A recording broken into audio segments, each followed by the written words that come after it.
and thank you for coming. Welcome everyone to this roundtable. The topic and the goal of today's discussion will be to explore consumers' behavior, to hear your views, your insights and your feelings about how companies, brands can impact consumers' behavior to help a circular economy. We have two experts here representing companies that focus very much on sustainability. William Beer. Hey, thank you for having me. Owner and founder of Tunley Environmental, who are environmental consultants, sustainability consultants working globally, helping brands navigate sustainability based on science. Yes, that's correct? right. Yeah, that's correct. That's it. We have Alexandra, the CEO of Xampla, who is a material innovation company, which designed materials to basically replace polluting plastics. That's right, we're using natural plant polymers. So I'm very much interested in hearing more about that. But let's focus on the first topic, which is the role of consumers in circularity. What do you think, why customers or consumers that are actually environmentally friendly, conscious, and would like to act in a circular manner, what hinders them to be more proactive and to choose environmentally sustainable solutions rather than linear solutions?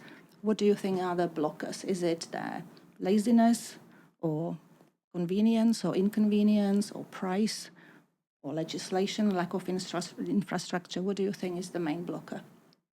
You go first. Well, I think there's a few reasons. I think it's generally, I think it's quite hard to get consumers to change. And so I think it's important to make it easy for them.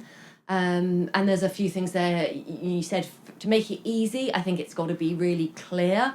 So actually, straight up, are you making a great choice? Is this actually something that's sustainable and circular, and you're making a great choice for the planet? And I think it can be often, so we're in the packaging space, so some of our materials, so our coating, our Moares coating is replacing plastic coatings on things like takeaway food boxes, quick service restaurant packaging and general sort of food packaging.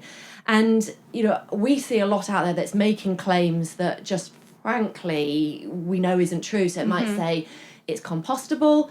Well, actually, is it really compostable in all environments, or is it just perhaps industrially compostable? And there's actually quite limited facilities for industrial composting. So I think the sort of messaging for consumers can be really confusing, really hard. So I think, great intention there, but not necessarily making it easy for them. And I think some polling that we saw was kind of around 83% of consumers, and actually that rose to 90-odd% if you just looked at the sort of Gen Z age group, would be prepared to pay more for items that were in sustainable packaging. So I think it's about making sure they know. I think making sure it's easy.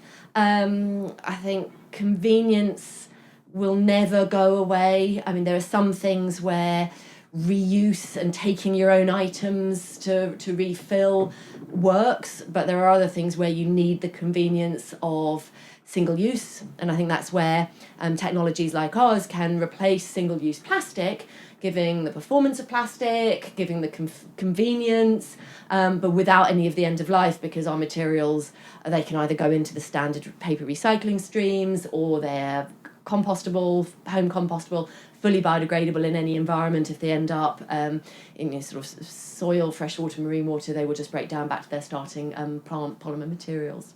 Okay, thank you very much. What do you think then? Is it really just the consumers' willingness, because they are willing, as you say, but is it the lack of systems and honestly, infrastructure? I'm super skeptical, about the whole situation with consumers. So, like the pollings, I love those pollings, but who was polled? Was it the average person, or did it look at every demographic? And then I think if you look at packaging, if you have £1.50 to go buy food, you're getting a frozen pizza for £1.40. Okay. And the big challenge you've got with really transitioning to sustainable things in terms of heavy consumer use, like food, is we need to make it the default, right? Yeah. If you look at EVs, we were pushing EVs down everyone's throats years and years ago. Whether they're better for the environment is a different conversation, but they're just better now, so people buy them. They're not even saying, I'm using this because it's better for or perceived better for the environment. They're using them because they're better, they're less hassle. And I think with packaging and further consumer goods, like fast fashion as an example, if it's easier for the consumer to be sustainable, they are way more likely to be sustainable. I certainly think the Gen Z are definitely more likely to probably spend a bit more to be that. And if you look at the Vinted usage as an example, you probably see there's a strong demographic there. But I think we've got to make it the default. Just make it as fundamentally better and easier. Yeah, because they consumers won't compromise. They won't compromise on performance. Takeaway food box, if it's leaking, you take away all over your lap. Well, that's no good. So the performance has got to be there of these new solutions, and the convenience is got to be there. And do you think they're confused as well? Like you mentioned misleading information, and I get infuriated by it. I see it everywhere. I mean, and we're people who are kind of more knowledgeable about this, sort of being in the industry, and frankly, we find it confusing. So for the general public, it is really confusing. It is. It is confusing. I can, from my own experience, for example, when you recycle the paper waste at home, you still sort of like it's composite material. So even someone was telling me that even if you put it in the right bin, it will still end up in landfill because it's not recyclable, because it consists of different materials, and it might be all plastics, but it's different plastics, and not all are easily recyclable. So I think it's the lack of maybe or limited knowledge on the side of consumers as well that play a role, as you just But then it's also about solution providers like us making it really easy for the brands who are going to implement it, and hence for then the brands can make it easier for the consumers. And like I said, a great example is, say, you take away coffee cup, that plastic lining that's on the takeaway coffee cup, which a lot of consumers won't even know there's a plastic lining there in the first place. Have you seen the videos of that where they're trying to degrade it, and the only thing that's left is like it almost looks translucent cup left. Yeah. So that's really hard to separate from the cardboard, which means that actually they all just go to landfill. It's also hard to communicate. And then it means that the sort of card isn't recyclable. And I guess that's it's how to make it easy, and we're trying to make it easy. We've got in terms of a sort of Morrow mark, and we're saying actually you see that mark, consumers will just know you've made a great choice for the planet, and then it's not it's only suitable for this. With that, you can recycle it, or you can compost it, or you're not having to work out so what can the I end ask, of life is. where is it on a cost point compared to the one you're replacing? So we've built in from the early stages in our kind of R&D and business strategy to make sure we can get to price parity with plastics at scale, because then you need to be able to. We will at scale. So we only launched in market last year. So we launched with Just Eat Takeaway. So I think that was kind of first really great validation that, hey, the technology works. We've got sort of big brands who are using it in real life. It's not just an idea in a lab that maybe is hypothetical. It's actually now getting into hands of sort of brands and consumers, which is really exciting.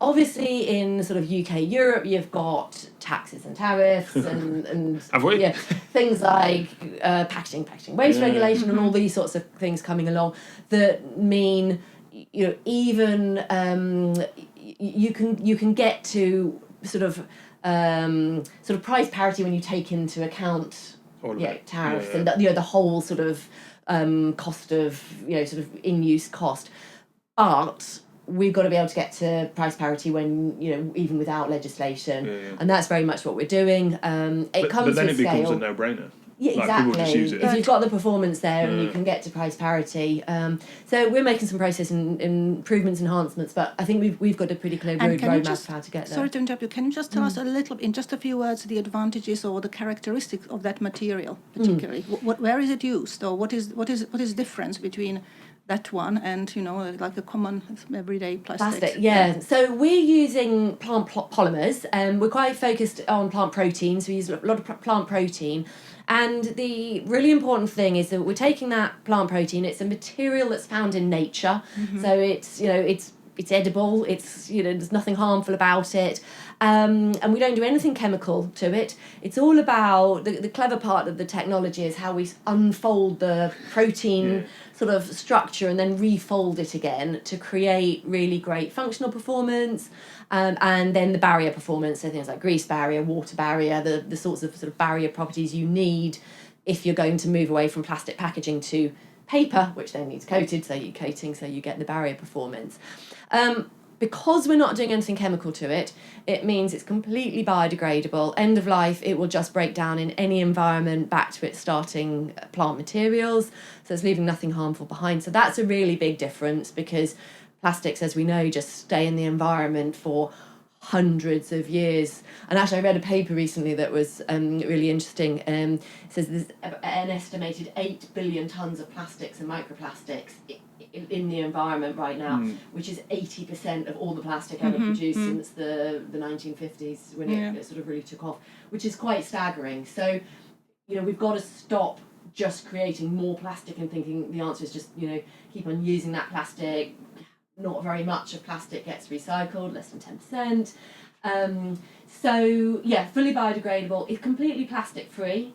So again, there's another confusion for consumers. Lots of things get labelled as, "Hey, I'm plastic free," and you know, they just frankly aren't. Yeah. So it's just natural. Do you think there's a chance? So because like in certain situations, plastic's brilliant.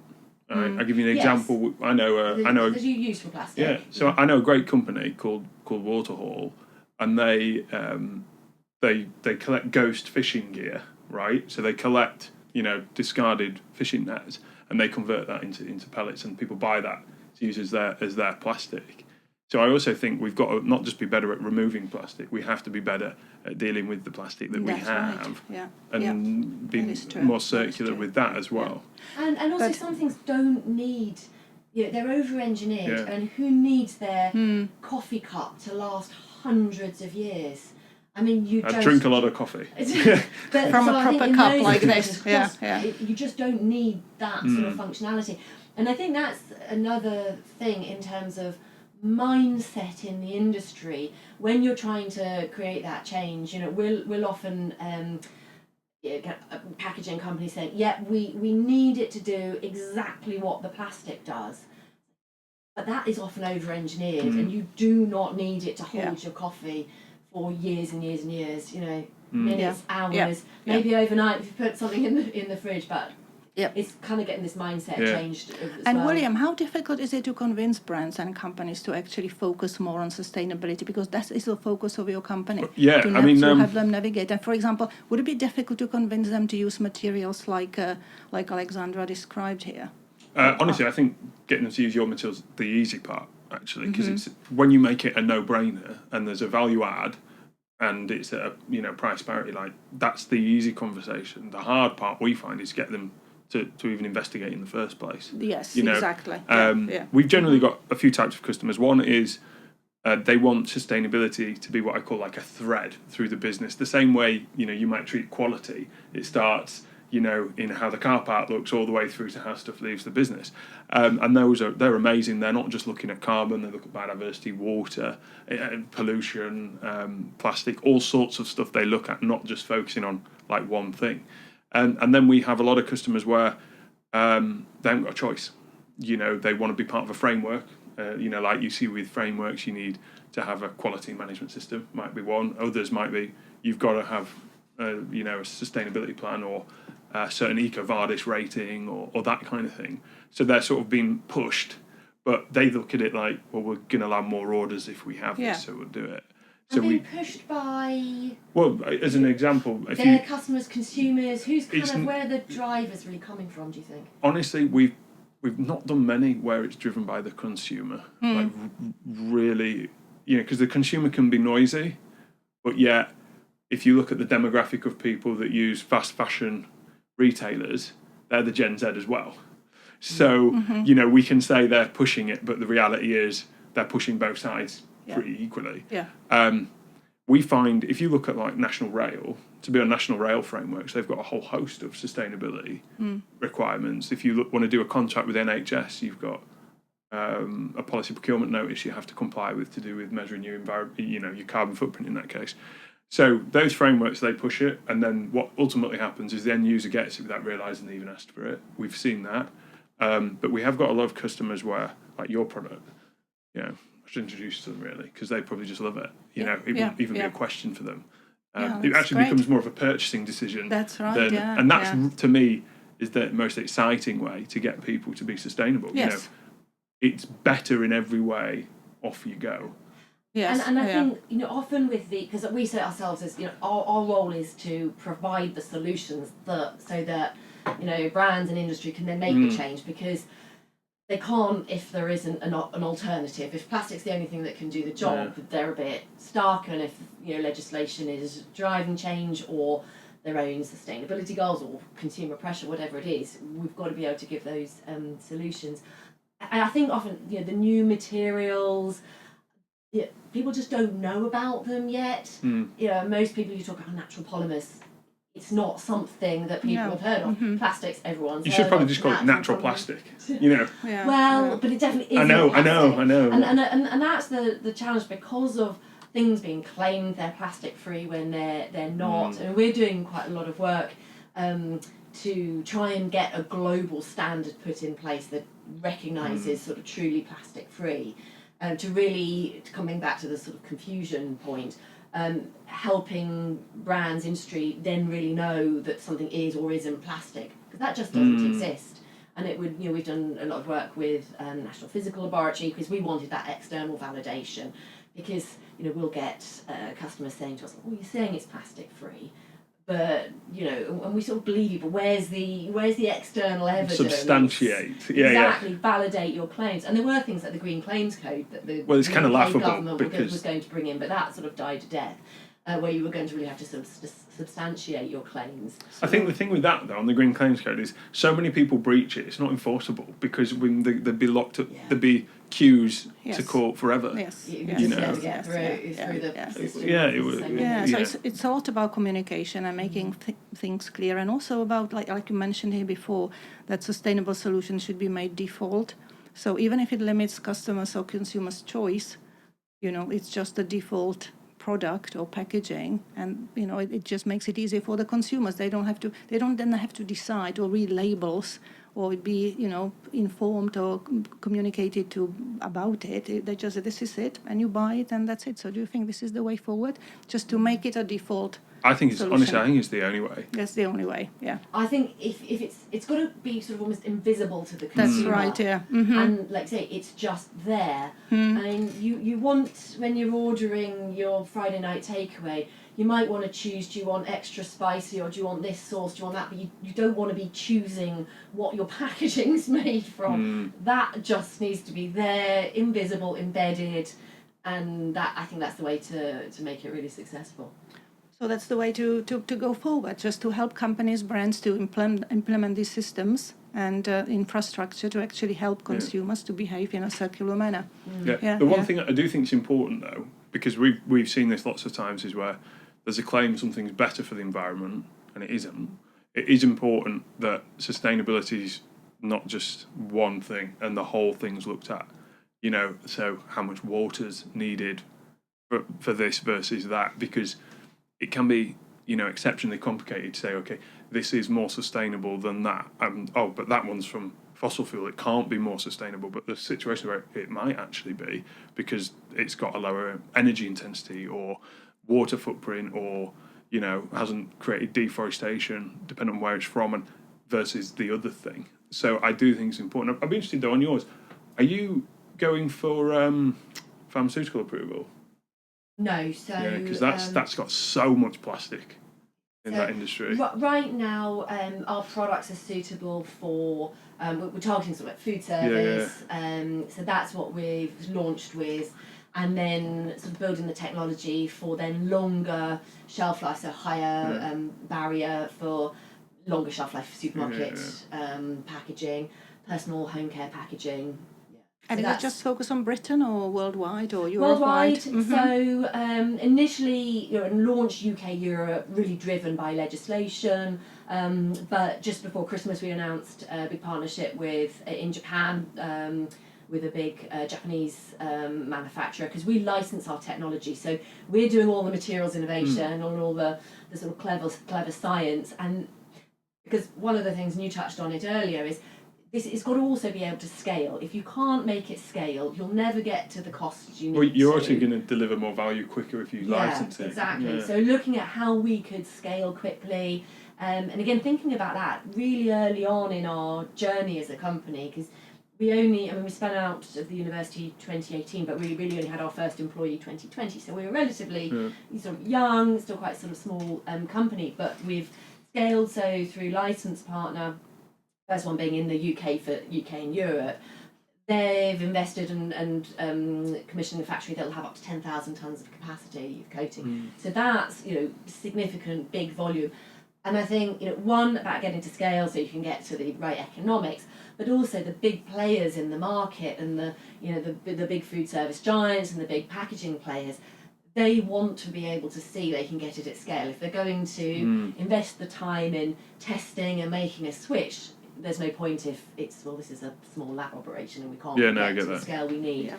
So that's been really important, looking how we scale, thinking about feedstocks, raw materials, both in terms of availability, versatility, cost, all of that, to make sure that every part of it is really scalable. And you mentioned communication. Do you think it's a role of the companies and brands to actually do this communication with customers? Or is it a role of legislation or governments? Or are consumers actually interested in hearing more, like about sustainability or circularity? Or are they just fed up with it by now? I mean, if I'm being really honest, I think they're a bit... I'm always kind of on the fence, and depending on what day you ask me, I might give you a different answer. We've got an office in the US, the UK, and Mauritius, and they have different voices depending on the day of the week it is in terms of the appetite for certain elements of sustainability. But from my perspective, I think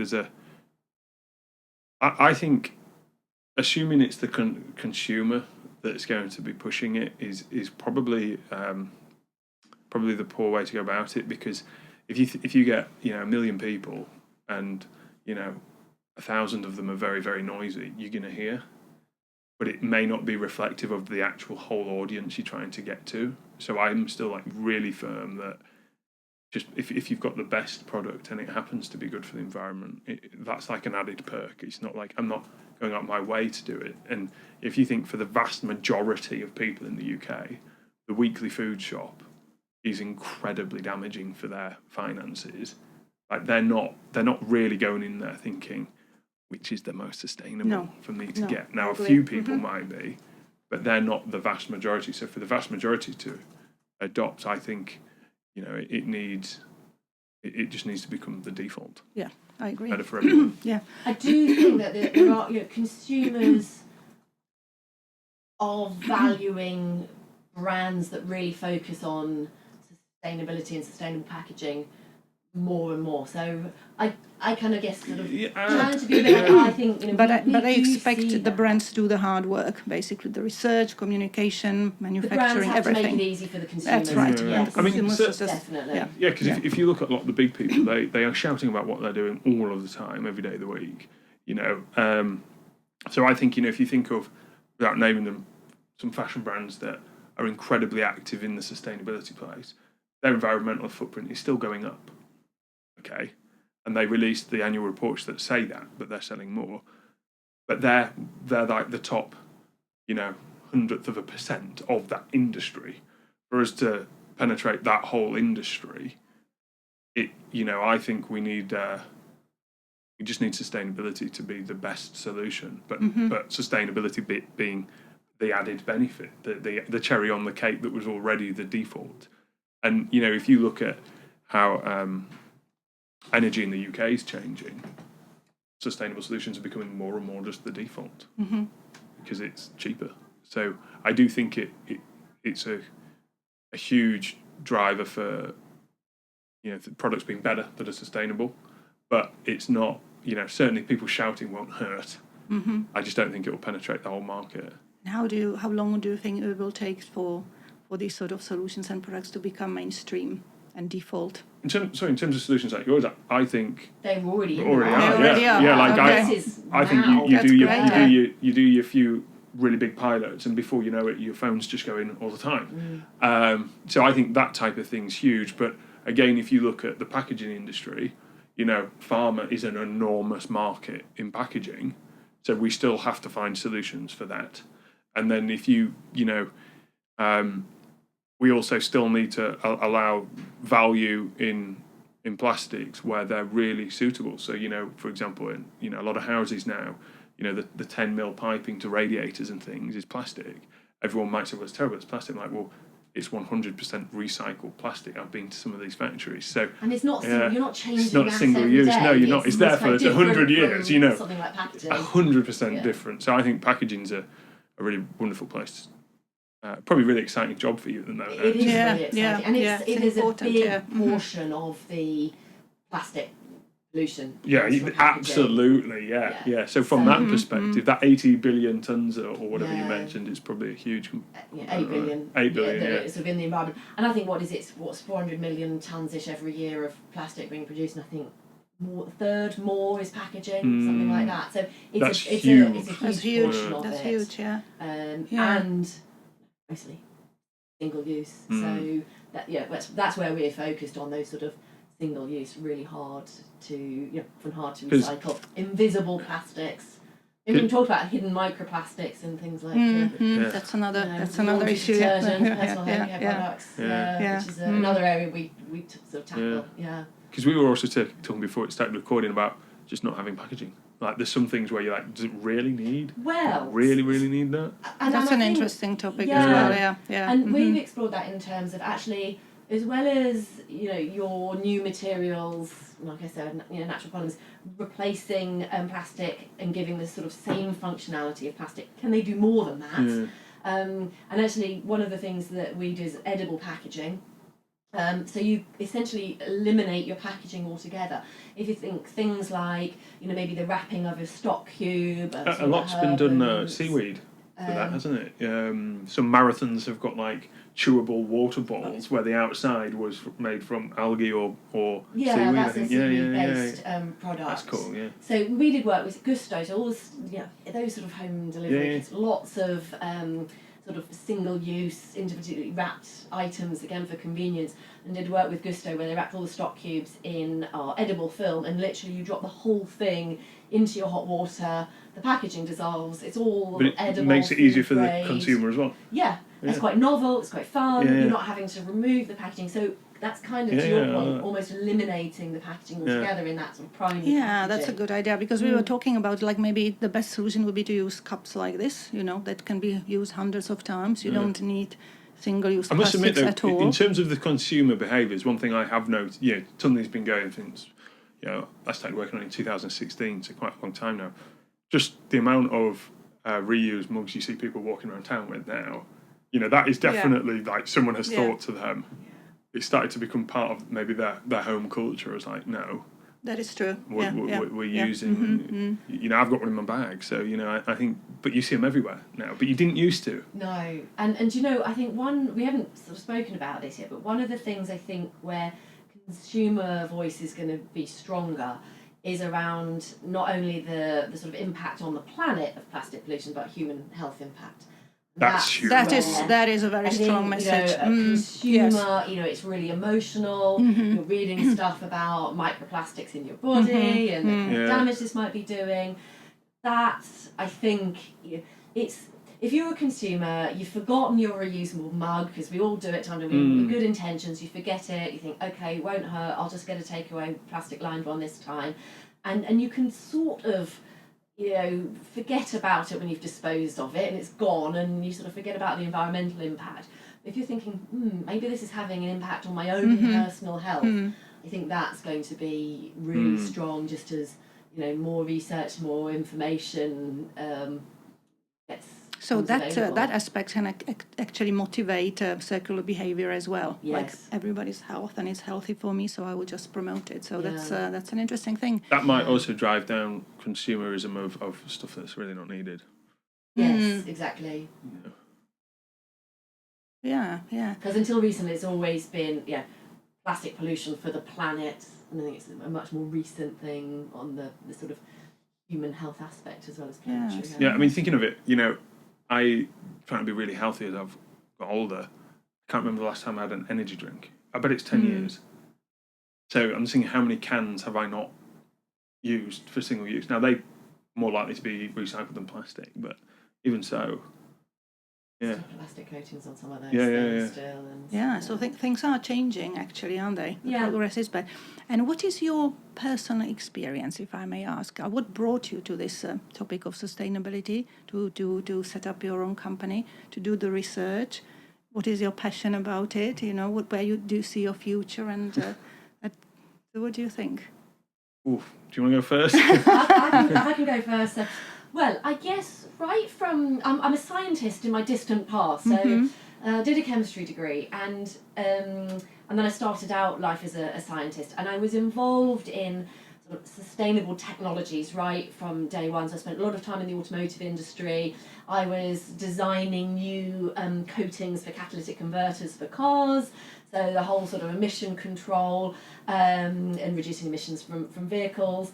And then actually, fast forward quite a bit of time, I then worked in battery materials for cars. So actually as catalytic converters and internal combustion engine gets replaced by batteries. So that whole sort of electrification of the powertrain and other environmental catalysts, N2O abatement catalysts and things like that. So really for my whole life I've been involved in materials that are helping create cleaner, healthier world. So when I was moving to work for Xampla, I had a few really kind of important criteria, and one of the things was actually a technology that I feel really passionate about and is doing something really good for the world. So that was kind of top of my list, and the technology is just so cool. I mean, I didn't develop it. It's our CTO, who was postdocing at the university, and scientists with him. But you think, wow, you can just take plants and create material that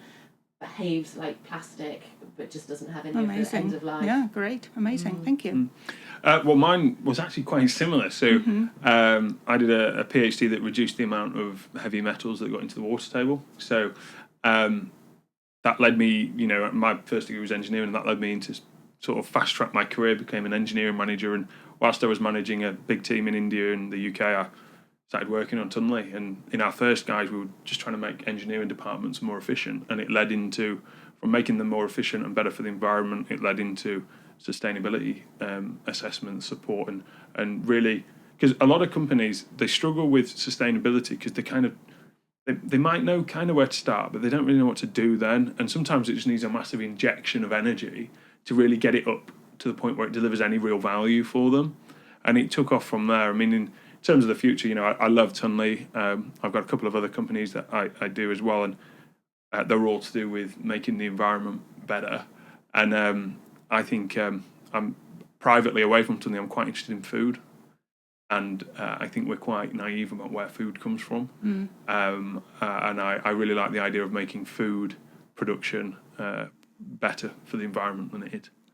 In fact, making it a source of good as opposed to a source of... That's a great goal, but I mean, I think that the problem is then the companies, isn't it? But they always monitor costs, so it has to be... Yeah, but I hate to tell you, so do I, and I'm sure you do. Cost, money does make the world go round, whether you're happy about that or not, it really does. And for me, when I think of like how Tunley's steamrolling with sustainability, the thing I'm probably most sort of proud in terms of the direction it's heading and where I see it going is we're moving a bit away from carbon, and we're looking more at sustainability as like this umbrella with loads of different topics below it. So if instead you say, well, this one's better because it's got low carbon footprint, we're like, okay, how much water's used, right? To grow it or manufacture it. Okay, right. What next? How much pollution is created from it? Because particulate matter is terrible, but it may not increase the carbon footprint of the thing, right? So I'm really excited about what I'd say is more like the life cycle assessments we do, because we do loads of very complicated LCAs. I mean, we could work out the environmental impact of like an RNA vaccine, right? We can literally do anything with our team.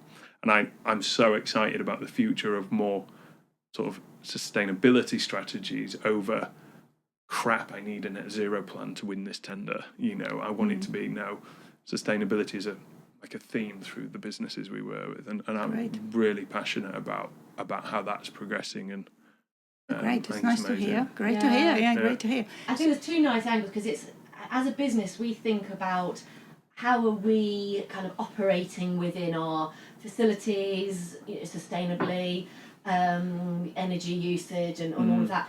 But then also, how sustainable is our process? So, making sure What that you buy. Yes. exactly. So what we're selling is, we've minimised, the amount of energy, the amount of mixing time, the temperatures that it's using, all of that. So I think that's sort of changed, I think, certainly over sort of my career, seeing what businesses used to look at and what are now is looking at. There's just a much bigger breadth in your it's kind of operations. It's kind of like, if we improve everything by 0.5%, it adds up to like a really big improvement. And we certainly see that with almost all the organisations we work with. I think a lot of has been done in the few last years, and the progress has been very, very visible. But what do you think? Is there one? If you can choose one thing that would have the major impact on changing or improving consumers' behaviour, what would that be then? Would it be legislation, or better communication, or default or limited choice that they actually have to choose the circular option? Or what do you think, if you could choose one? Honestly, to unknacker the economy. Like, if you think of sustainability for a lot of organisations, a bit like marketing, right? Marketing often sits as a discretionary expenditure in your business. And we have lots and lots of organisations that, they're feeling the pinch, and they're saying, well, what can I get away with getting rid of now? And the impact of getting rid of it may not hit us in 6 months, but I just need to last 6 months. And companies that are wanting to start this journey, they often kick the can down the road because they're thinking, rightly so, I've got payroll, I've got all the taxation going on now. And the biggest threat to sustainability from where I sit is a really knackered sort of economy. And it's probably been talked up to be worse than it is, but all of that rhetoric is definitely not helping anything. And geopolitical tensions as well, I guess. I'm not smart enough to know what it is, but all I know is the uncertainty out there, and the constant yo-yoing of this tax initiative is happening, that is happening, these rates are going up, these are going down. That back and forth just makes companies just say, I'm just going to hold on for a bit longer until I know what's going on. That's a huge risk. Huge risk. I think, you mentioned sort of legislation and regulation. I think what's, picking up on that point, what's really important is making sure that, governments aren't stifling innovation and inadvertently kind of blocking the new technologies and the solutions that will, help solve the problems, just because they're new materials, they don't know about them. And so, we see that a bit with natural polymers. Government just doesn't know about natural polymers. We're trying to do a lot of work around that and sort of real education piece. But I think there's a risk that, legislation could inadvertently stifle innovation, that it actually is just going to drive sort of adoption and expansion and scale up of these new materials that are really important. So that concerns me, and we're doing a lot of work around that. That's a complex environment, and consumers are only one part of it. So, the whole system and the whole infrastructure has to be set and stable and work together. All the stakeholders have to work together, and your role is actually to help the stakeholders to do more. So thank you very much. It's been a great discussion.